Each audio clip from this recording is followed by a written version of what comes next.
আসসালামু আলাইকুম। আজকে আমরা গাউস সামেশন গাউসের সূত্র সম্পর্কে জানব।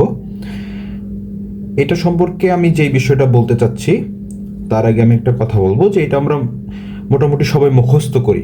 অঙ্ক করতে গেলে আমাদের এই সূত্রটা মুখস্থ লাগে। এটা কেন ইউজ করা হয়, যেমন আমি এখানে একটা এক্সাম্পল দিয়েছি, 1 থেকে 100 পর্যন্ত যতগুলো ডিজিট আছে সবগুলো যোগফল কত। আমি যদি ক্যালকুলেটর ইউজ করে করতে যাই তাহলে এটা অনেক সময় সাপেক্ষ ব্যাপার। তখন গাউস কি করলো, একটা সূত্র আবিষ্কার করলো এবং সেই সূত্রটা দিয়ে আমরা খুব সহজেই যে কোনো সংখ্যা পর্যন্ত আমি সবগুলা ডিজিটের যোগফল বের করতে পারি।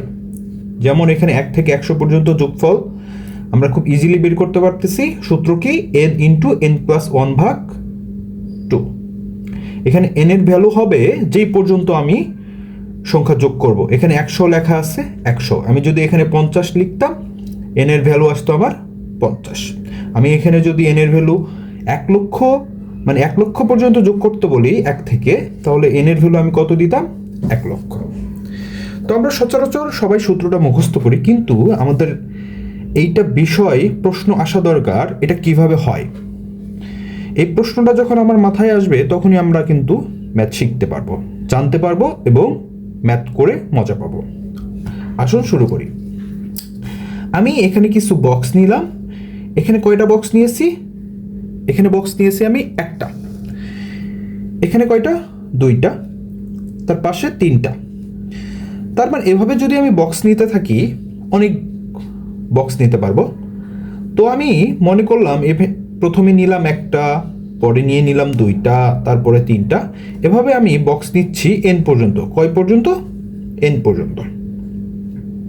এবং এই বক্স নেওয়ার পরে আমার যে শেপ আসলো সেই শেপটাকে আমি একটা ত্রিভুজ শেপ দিলাম। এই যে আমি এখানে ত্রিভুজ শেপ দিয়ে দিছি, ত্রিভুজ শেপ দিয়ে দিলাম। ত্রিভুজ আমি এটা যদি এ বি সি কল্পনা করি, এই ত্রিভুজের এরিয়া আমার কত আসবে, ত্রিভুজের এরিয়া সমান আমরা কি জানি, হাফ গুণন ভূমি। এখানে ভূমি কত, n, মানে বক্সটা কত দূর পর্যন্ত রিপিট থাকবে, n দূর পর্যন্ত, n পর্যন্ত, সরি। তাহলে ভূমি আমার আসবে n এবং উচ্চতা একই, উচ্চতা n। তাহলে আমি এই যে ত্রিভুজটা তার এরিয়া পাচ্ছি n²/2। সো এতটুকু আমি পেয়ে গেছি। বাকিটুক, এই যে বাকি আমার রিপিট আছে, সেই রিপিটটা কতটুক পর্যন্ত থাকবে, n টুক পর্যন্ত, হাফ ইন্টু n পর্যন্ত। তাহলে এই যে ত্রিভুজ তার এরিয়া n²/2 এবং বাকি অংশের এরিয়া হচ্ছে n/2। তাহলে n² প্লাস n/2 আমি যদি ক্যালকুলেশন করি তাহলে আমার আসে উপরে n² এবং নিচে 2। এই ক্যালকুলেশন আমরা সচরাচর সবাই জানি এটা কিভাবে আসে। এবং এই n² প্লাস n থেকে যদি আমি n কমন নিয়ে নিই তাহলে আমার উপরে থাকবে n+1/2। এটাই হচ্ছে গাউসের সূত্র।